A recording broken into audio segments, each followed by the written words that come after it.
Vale. Pues bueno, esta es la primera vez que hago esto.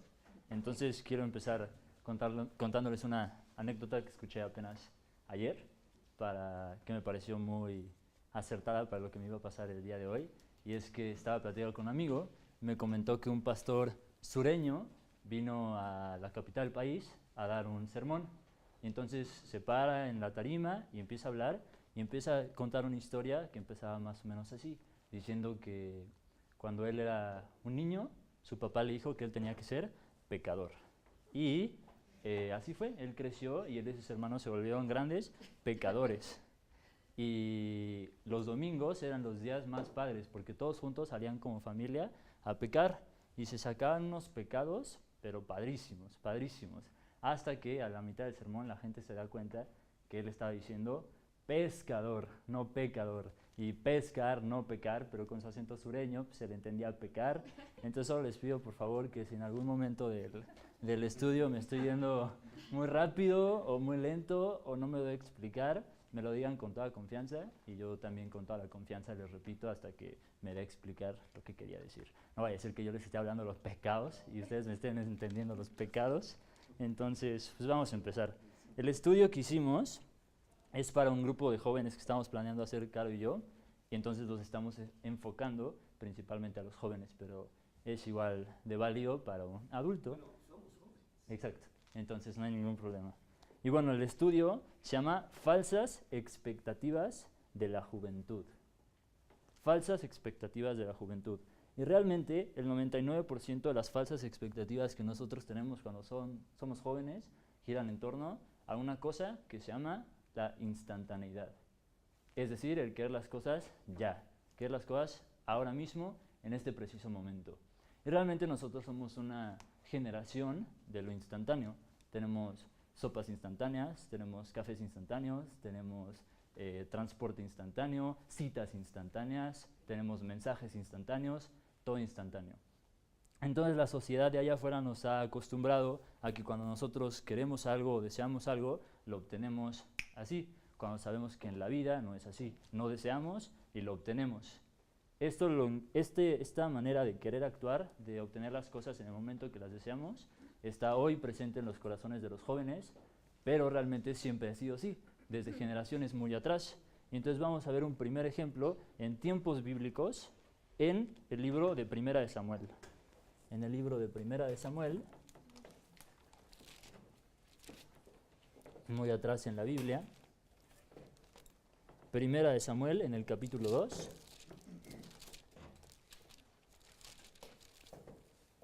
El versículo 16. Primera de Samuel, capítulo 2, versículo 16. Y nada más para entrar un poquito en contexto de qué es lo que está sucediendo en este pasaje de la Biblia, lo que pasa es esto. Había un sacerdote judío que se llamaba Elí, y él vivía conforme a los principios que Dios les había dejado a los judíos. Uno de esos principios era quemar la grosura de la carne antes de que ellos la pudieran comer, y él lo hacía así. Pero resulta que este sacerdote Elí tenía hijos, y esos hijos menospreciaban la sabiduría y la manera de vivir de su papá, y no querían hacer las cosas que los judíos hacían conforme a la creencia en Dios. Entonces, aquí entramos a este versículo y vemos lo que dice el versículo 16 del capítulo 2. Dice, y si el hombre le respondía, quemen la grosura primero y después toma tanto como quieras, él respondía, hablando uno de los hijos, no, sino dámela ahora mismo. De otra manera, yo la tomaré por la fuerza. Era pues muy grande delante de Jehová el pecado de los jóvenes. Y aquí en este pasaje lo impresionante es él respondía, no, sino dámela ahora mismo. De otra manera, yo la tomaré por la fuerza. ¿Y cuántas veces nosotros no hacemos eso cuando tenemos un deseo o incluso cuando se lo pedimos a Dios, ¿no? Dios, dame ese trabajo. Dámelo ahora mismo o de otra manera yo lo tomaré por la fuerza. Dios, dame ese coche, dámelo ahora mismo o de otra manera yo lo tomaré por la fuerza. Entonces muchas veces tenemos deseos y la manera en la que queremos nosotros llevar a cabo, satisfacer esos deseos, no es la mejor ni la más óptima para nosotros y tampoco ante los ojos de Dios. Porque no tenemos la paciencia de llevar primero las cosas de Dios someterlas a su voluntad y entender que Él siempre va a querer lo mejor para nosotros y en su tiempo nos va a dar lo que sea mejor para nuestra conveniencia. Entonces, vamos a ver 3 ejemplos de personas que decidieron hacer las cosas por su fuerza con tal de obtener las cosas en ese preciso momento como ellos las querían, sin esperar, sin presentarlas primero a Dios y consultar con Él cuál era su buena voluntad. El primer ejemplo lo encontramos con Esaú, un hombre que vendió su primogenitura. Y este lo vamos a encontrar en el libro de Génesis, en el capítulo 25. En el libro de Génesis, en el capítulo 25, en los versículos que van del 29 al 34. También otra vez para entrar un poco en contexto de lo que está sucediendo en este pasaje, resulta que había un hombre y una mujer. Estaba Isaac y tenía su mujer Rebeca. Del 29 al 34. Estaba Isaac tenía a su mujer Rebeca. Y ellos dos tuvieron hijos gemelos. Uno de esos hijos nació primero y fue el primogénito. Ese se llamó Esaú. Y el segundo en nacer no fue el primogénito y se llamó Jacob. Y resulta que Esaú era el consentido ante los ojos del papá y Jacob era el consentido ante los ojos de la mamá.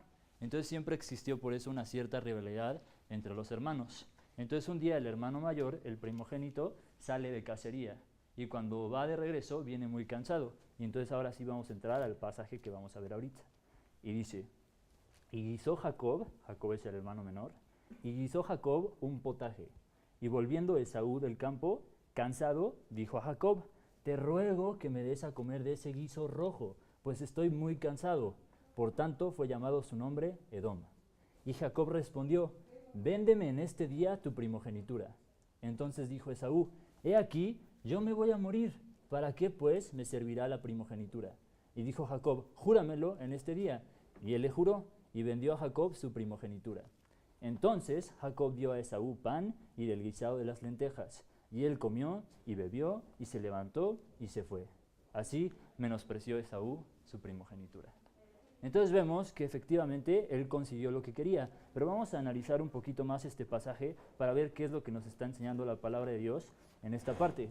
Lo primero que vale la pena resaltar es que dice que él regresó cansado, que Esaú regresó del campo cansado. Y muchas veces estamos nosotros en nuestras vidas en situaciones que creemos que son desfavorables para nosotros. A lo mejor estamos cansados emocionalmente, a lo mejor estamos cansados psicológicamente, a lo mejor estamos cansados físicamente. Nosotros nos podemos encontrar también en esa situación en la que se encontró Esaú. Y después dice, dijo a Jacob, te ruego que me des a comer de ese guiso rojo, pues estoy muy cansado. Muchas veces cuando nosotros estamos en una situación a lo mejor un poco desfavorable para nosotros, es muy fácil que veamos cosas en el mundo que se vean llamativas. A mí me llama mucho la atención que la Biblia se especifica en que el guiso era rojo. No dice es un guiso ahí café que se veía medio feón, o no dice es un guiso ahí gris, dice es un guiso rojo, es decir, muy llamativo a los ojos. Entonces Esaú, naturalmente regresando muy cansado del campo, ve ese guiso rojo y le parece realmente atractivo. Dice, híjole, si yo me como ese guiso rojo, me voy a sentir muy bien. ¿Y cuántas veces no nos ha pasado a nosotros eso en nuestras vidas? Vamos en una situación cansada y vemos algo que ante nuestros ojos parece muy prometedor, ¿no? Híjole, si yo tuviera ese trabajo, o si yo tuviera esas calificaciones, o ese coche, no, ahí sí estaría feliz, ¿no? Entonces, ¿cómo hace énfasis en que el guiso era muy llamativo a los ojos?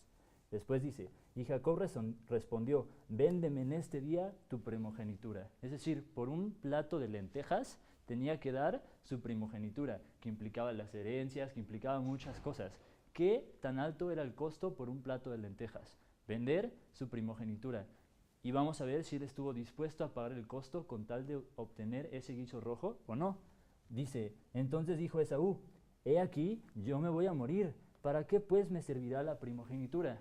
Aquí podemos ver que no está pensando en el mañana, sino en ese instante, en el hoy, en el ahora mismo. He aquí, yo me voy a morir hoy, ¿para qué pues me servirá la primogenitura mañana? Si mañana, o sea, ¿para qué hoy? Hoy yo tengo mucha hambre y hoy yo quiero ese guiso rojo.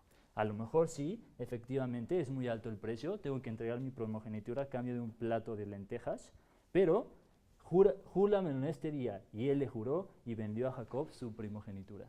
Pensando en el hoy, estuvo dispuesto a pagar el alto costo de su primogenitura solo a cambio de un plato rojo de guiso.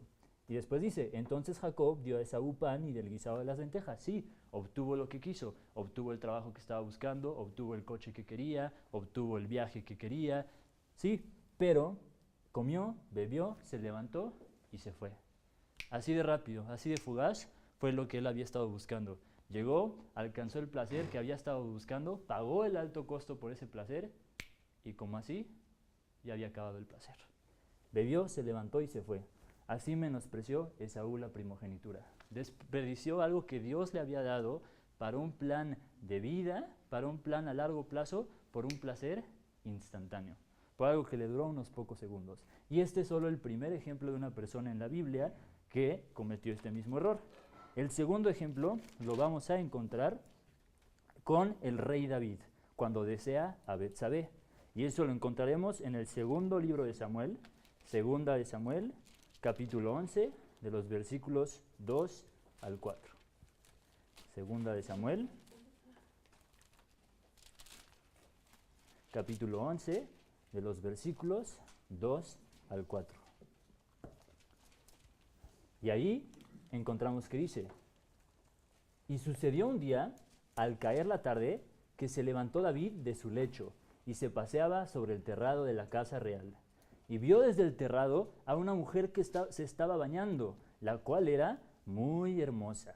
Envió David a preguntar por aquella mujer, y le dijeron, aquella es Betsabé, hija de Eliam, mujer de Urías heteo.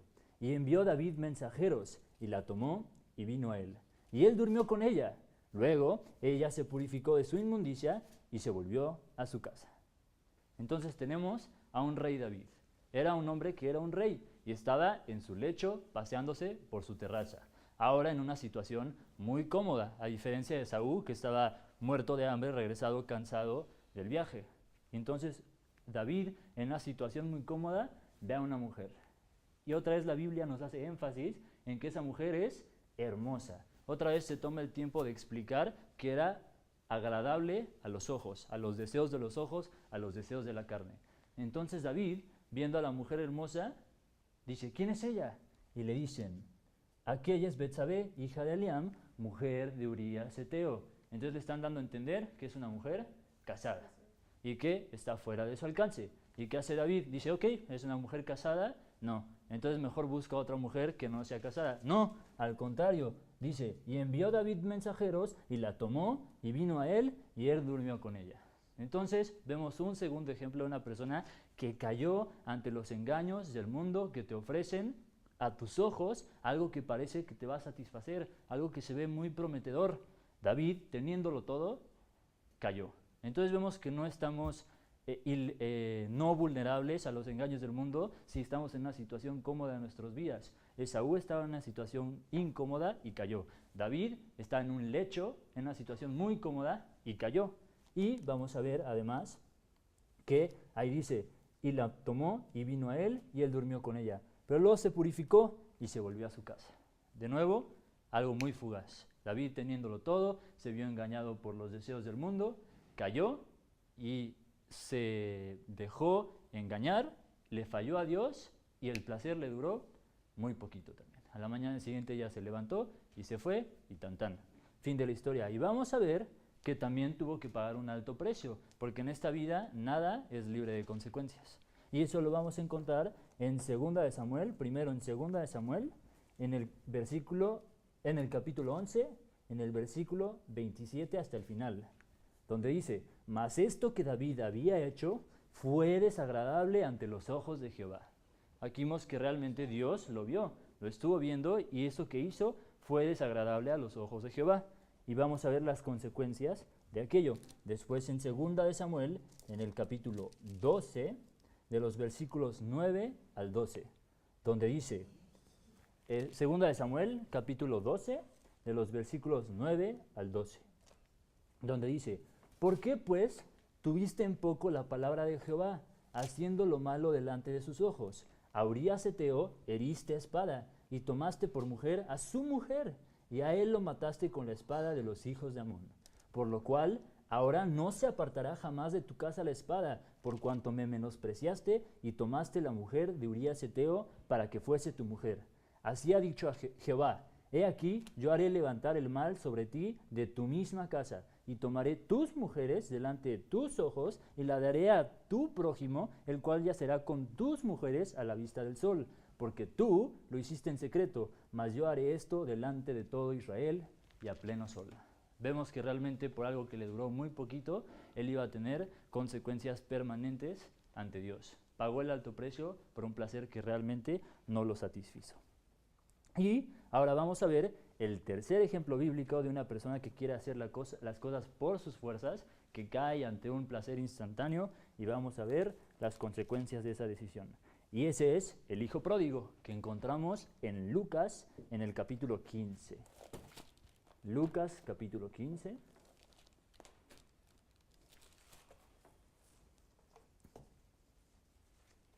En los versículos que van del 11 al 13. Aquí también un poco para entrar en contexto de lo que estaba pasando. Era un hombre judío de comodidades y tenía 2 hijos, y uno de esos hijos le dice esto. Vamos a ver. Un hombre tenía 2 hijos, y el menor de ellos dijo a su padre, Padre, dame la parte de los bienes que me corresponde, y le repartió los bienes. No muchos días después, juntándolo todo el hijo menor, se fue lejos a una provincia apartada, y allí desperdició sus bienes viviendo perdidamente.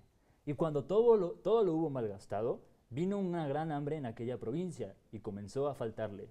Y fue y se arrimó a uno de los ciudadanos de aquella tierra, el cual le envió a su hacienda para que apacentase cerdos, y deseaba llenar su vientre de las algarrobas que comían los cerdos, pero nadie le daba. Entonces vamos a empezar también a analizar un poquito lo que la Biblia nos está enseñando en este pasaje. Y primero que nada dice, Padre, dame la parte de los bienes que me corresponde. Y esa palabra corresponde es una palabra muy usada entre nosotros los jóvenes, porque creemos que las cosas nos corresponden. A mí me corresponde que me traten bien. A mí me corresponde que mis papás me den un buen carro. A mí me corresponde esto. A nosotros todo nos corresponde, eso creemos. Y así como este hijo pródigo dice, dame los bienes que me corresponden. Y les repartió los bienes. No muchos días después, entonces ponemos otra vez la velocidad con la que tomamos las decisiones, ¿no? Le dieron su dinero y no muchos días después, juntándolo todo el hijo menor, se fue lejos a una provincia apartada. Y allí desperdició sus bienes viviendo perdidamente. Fue con todo lo que su papá le había dado y se lo gastó en un par de días en la fiesta, en el alcohol, en la pachanga. Y vemos lo que dice, viviendo perdidamente. Esa palabra es muy interesante porque nos enseña que realmente podemos gastar todo el dinero que queramos en lujos en esta vida y vamos a seguir igual de perdidos que cuando empezamos, porque ahí no están las respuestas de la vida. Él gastó toda su herencia en la fiesta y dice que seguía viviendo perdidamente. Y no solo eso, sino que en el versículo 16 dice, y deseaba llenar su vientre de las algarrobas que comían los cerdos, pero nadie le daba. O sea que por hacer las cosas a su manera, acabó en una situación mucho peor que en la que ya estaba antes. Él vivía en comodidad en la casa de su padre, se fue, se gastó todo, seguía viviendo igual de perdido y se encontró deseando la comida de los mismos cerdos. Pasó de estar aquí, de algo que Dios le había dado, haber nacido en esa casa, tener ese padre que era sabio, y ahora terminó aquí por querer irse y gastar su dinero en placeres instantáneos. Entonces realmente vemos que hay graves consecuencias cuando nosotros queremos hacer las cosas por nuestras propias fuerzas y confiando en los deleites del mundo. Entonces todos nosotros nos podemos identificar con cualquiera de alguno de estos 3 casos. Podemos ser como Esaú, que se encontraba en una situación de necesidad, hambriento, o podemos ser el otro extremo, como David, que se encontraba en una situación de lujos y de bienes, teniéndolo todo, o podemos ser como el hijo pródigo, que estaba en un lugar en medio, vivía en una casa de comodidades, no era ni muy rico ni muy pobre. Y vemos que los 3 cayeron ante los engaños del mundo, cayeron a los deleites de los cuales este mundo pregona, que ahí vas a encontrar la felicidad. Entonces, por eso, como vemos que realmente somos humanos muy susceptibles a caer en estos engaños, el mundo es muy engañoso y nos convence muy fácilmente, sí es importante, especialmente nosotros los jóvenes, que aprendamos a reconocer cuáles son las falsas expectativas de la vida que este mundo nos genera, para que reconociéndolas podamos evitarlas. Y son cinco falsas expectativas que nosotros hemos escrito en este estudio. Por cuestiones de tiempo, en esta ocasión solo vamos a ver la primera. Y en siguientes ocasiones espero que podamos ver las siguientes falsas expectativas de la juventud. Y bueno, les digo el título de la primera falsa expectativa de la juventud, y es placer instantáneo, de lo que hemos venido hablando, contra gozo eterno de Dios. La diferencia de un placer que dura así contra un gozo que Dios te da, que es realmente eterno y duradero. Y para eso vamos a leer Segunda de Timoteo. Segunda de Timoteo.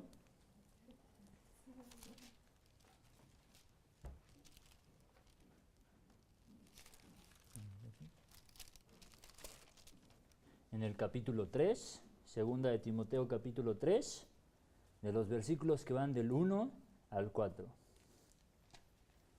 Y dice, también debes saber esto, que en los postreros días vendrán tiempos peligrosos. Yo pienso que estamos viviendo en esos postreros días, en especial por lo que vamos a leer ahorita, en 2 de Timoteo 3, del 1 al 4.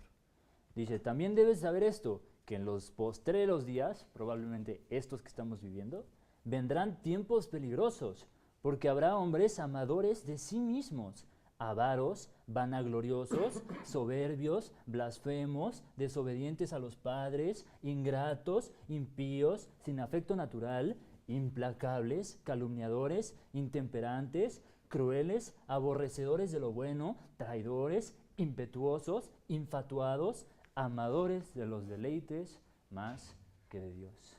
Y ese último es la clave. Y nos parece muy interesante que Pablo haya decidido cerrar esta lista con esa característica: amadores de los deleites más que de Dios, porque es realmente de ahí donde todo nace y donde todo culmina. Cuando nosotros empezamos a desplazar nuestra relación con Dios en nuestra lista de prioridades a segundo, tercero, quinto, décimo, 20º lugar, y encima de nuestra relación con Dios empezamos a poner nuestro trabajo, la fiesta, el alcohol, las drogas, el sexo, el coche, los bienes materiales. Empezamos a poner una lista de cosas por encima de Dios. Entonces empezamos a guiarnos por esos deleites. Y cuando nosotros nos dejamos guiar por esos deseos carnales, tenemos dos caminos. Van a suceder dos cosas. Como cristianos ya que hemos recibido el Espíritu de Dios en nuestro corazón, podemos llegar a contristar el Espíritu y apagar la conciencia. Es decir, el Espíritu de Dios que te habla cuando estás en una situación y te dice, mira, el poli te está diciendo que eres mordida, pero no lo hagas porque tú sabes que eso no es agradable a Dios. El Espíritu te habla de esa manera. Y tú, cuando sigues siguiendo los deseos de la carne, contristas al Espíritu, y la voz del Espíritu cada vez se vuelve más chiquita, más chiquita, más chiquita, hasta que ya no la escuchas. Y apagamos la conciencia. Y un término que Caro me compartió que me encantó, que usan los psicólogos, que es cauterizar la conciencia. Cauterizas la conciencia. Cuando una persona hace un mal, una vez, y otra vez, y otra vez, y otra vez, pronto se empieza a volver algo normal. Y al principio sí era incómodo hacer ese mal, pero pronto ya no, ya lo hace de manera natural. Entonces cauterizas la conciencia. Y como no cristiano, puedes arriesgarte a encontrar una muerte espiritual. ¿Y qué es esto de la muerte espiritual? Cuando nosotros no hemos recibido a Cristo en nuestro corazón, la comunicación entre Dios y nosotros no existe, no está restablecida.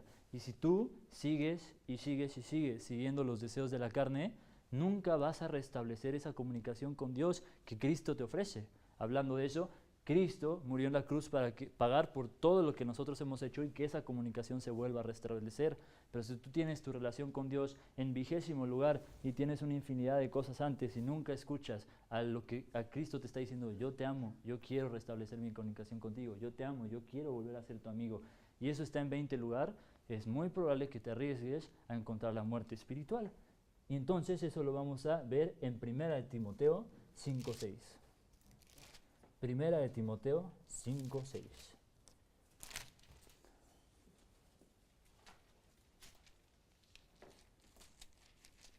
Donde dice, pero la que se entrega a los placeres, viviendo, está muerta. Porque es cierto, estamos respirando, estamos caminando, estamos hablando, pensando, comiendo, bebiendo, estamos vivos físicamente, pero espiritualmente estamos muertos, y es lo que aquí dice. Pero la que se entrega a los placeres, viviendo físicamente, está muerta espiritualmente. Y el poner nuestra felicidad en los deseos carnales es por eso algo muy arriesgado. Y aquí es donde me gustaría explicar algo. El placer, el gozo y la felicidad siempre son tan duraderos como las cosas que lo provocan. Entonces, si nuestra felicidad está basada en cosas externas, cosas que hoy están y mañana quizás ya no, así también nuestra felicidad. Si mi felicidad está basada en mi Porsche y mañana me lo chocan y es pérdida total, ahí quedó mi felicidad. Y si mi felicidad está 100% basada en mi trabajo y mañana hay una devaluación y me corren mi trabajo, ahí quedó mi felicidad.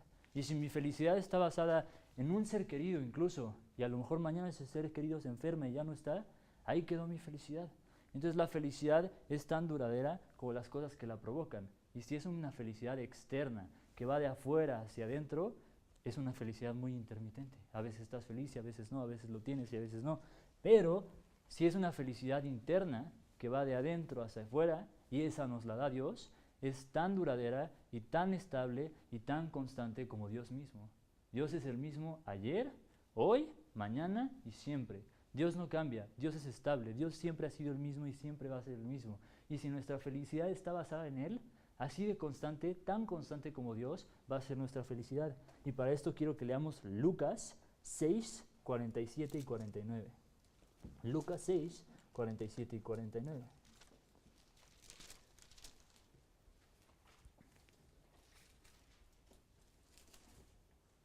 Donde dice, todo aquel que viene a mí, es que esto es Cristo hablando, todo aquel que viene a mí y oye mis palabras y las hace, os indicaré a quién es semejante.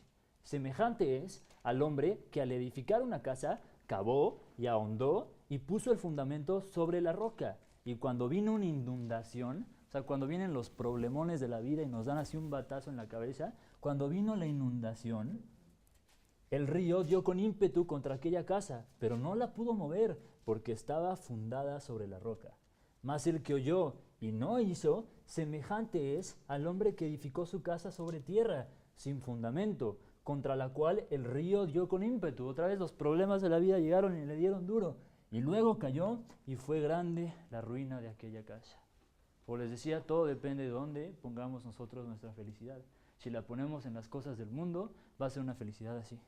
Si la ponemos en Dios, que es la roca y que es estable, va a ser una felicidad constante. Y Dios es lo que quiere para nuestras vidas, que vivamos la vida gozosos. Dice por ahí otro versículo, estad siempre gozosos.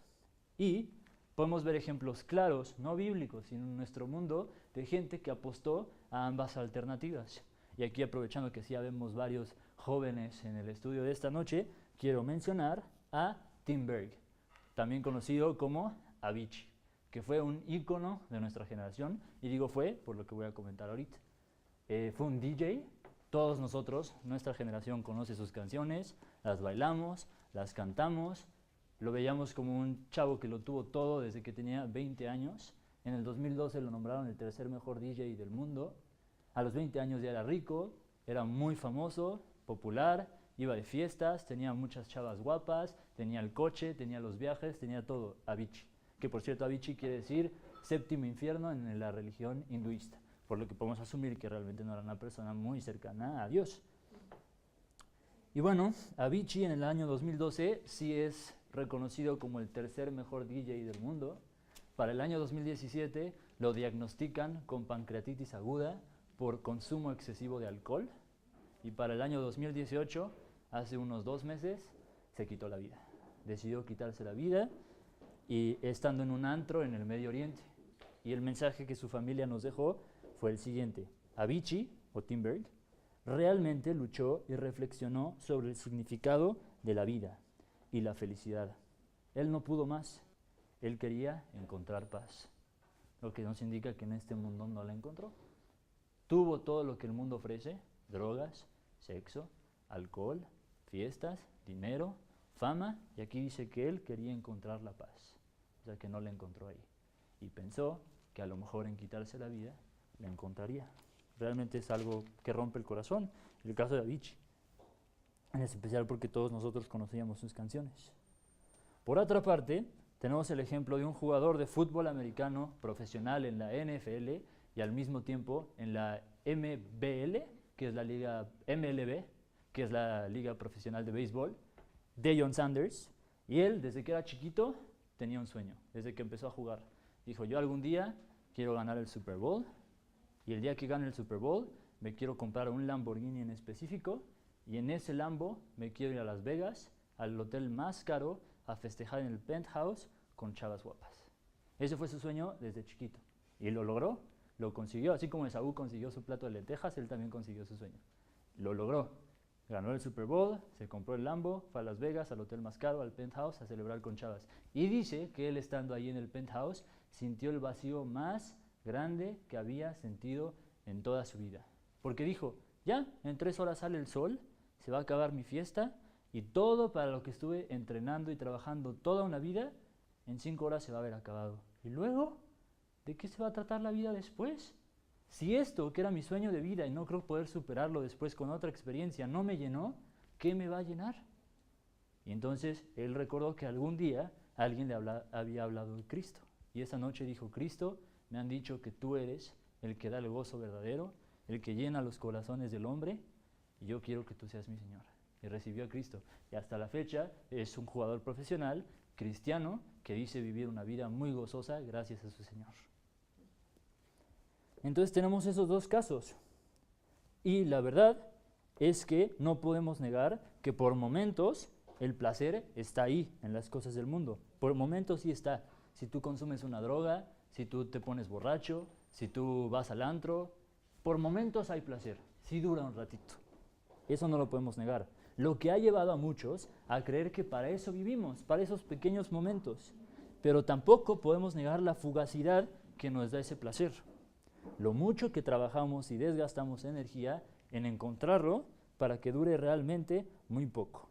Entonces nos preguntamos, ¿habrá realmente alguna otra manera de vivir? Y vamos a ver qué nos dice Dios al respecto. ¿Habrá otra manera de vivir que trabajar toda una vida para un placer que dura 1 minuto? Juan 4:14. Juan 4:14. Vamos a leer desde el 13. Juan 4:13. Juan 4:13. De nuevo es Cristo hablando. Y dice, respondió Jesús y le dijo, cualquiera que bebiere de esta agua volverá a tener sed. ¿Sí? Si nosotros vamos a los placeres del mundo, volvemos a tener sed. Hoy me estoy feliz, pero mañana ya estoy otra vez triste y estoy pensando qué otra cosa me va a hacer feliz. El que bebiere de esta agua volverá a tener sed, mas el que bebiere del agua que yo le daré no tendrá sed jamás, sino que el agua que yo le daré será en él una fuente que salte para vida eterna. Y no dice para vida de a ratitos, o para vida a veces sí y a veces no, dice para vida eterna, para siempre. Y también en Salmos 16:11.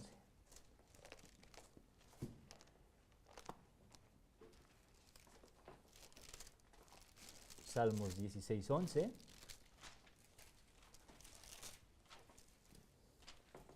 Que nos dice lo siguiente: me mostrarás la senda de la vida, en tu presencia hay plenitud de gozo, delicias a tu diestra para siempre. Lo voy a volver a leer. Me mostrarás la senda de la vida. Tú me vas a decir cuál es el camino que tanto he estado buscando. Me mostrarás la senda de la vida. En tu presencia hay plenitud, no parcial, sino plenitud de gozo. Delicias a tu diestra para siempre. No para ratos, no para algunos días, no para algunos viajes, para siempre. En delicias a tu diestra para siempre. Entonces hacemos también la siguiente pregunta. ¿Podremos encontrar nosotros una mejor forma de vivir que la que diseñó el Creador mismo? Podemos pasar toda la vida intentando a nuestra manera, cuando aquello que siempre buscamos estuvo a una oración de distancia.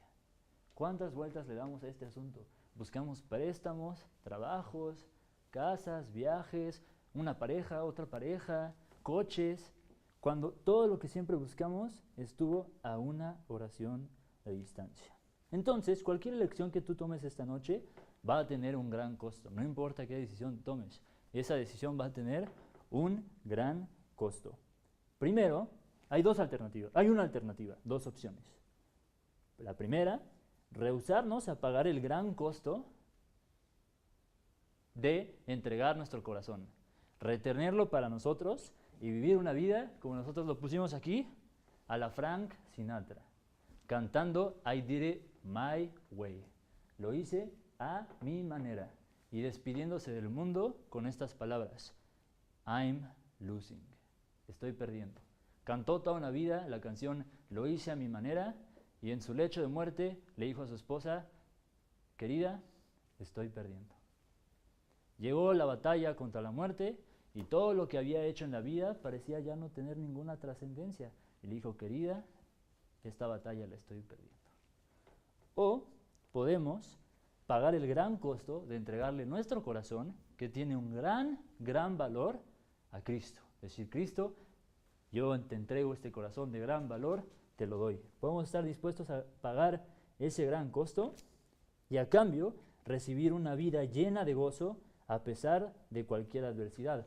Porque volverte cristiano no quiere decir que la vida ya no tiene problemas.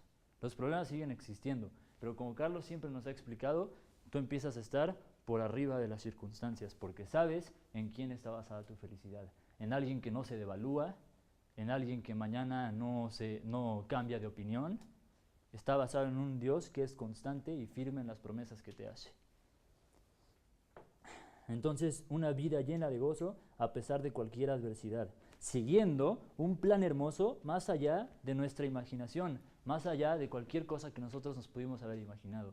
Yo me imaginaba que en mi vida adulta iba a tener esto y esto y esto y que así iba feliz. Y realmente el plan de Dios era mucho mejor que cualquier cosa que yo me pudiera haber imaginado. Y esto lo leemos en Jeremías 33:3. Jeremías 33:3.